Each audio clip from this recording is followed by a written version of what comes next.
पियाई, बिना भंगिया के मोहे आवे ना भाई। ना ना ना, अब हमसे भांग ना पिसाई।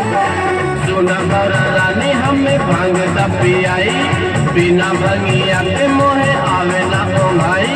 तू हमके दा भंगिया पियाई, गौरा जी सुना नागीना नैहर मत जाई।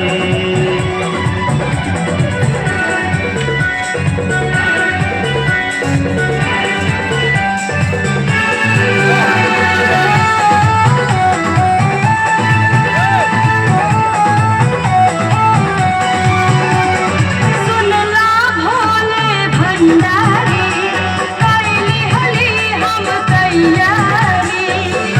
तू चल जेबू गौरा तो हम कैसे रहब? सुनला भोले भंडारी, कैली हली हम तैयारी। अब ना हमारा हवे, छोड़ के तोहके चली जाइबे। अब तोरी तलाश के अरे अपन दुनो लइका, भांग नहीं मिली तोहे सुना भोले दानी। दूध या मलाई खाना बात मोरी मानी।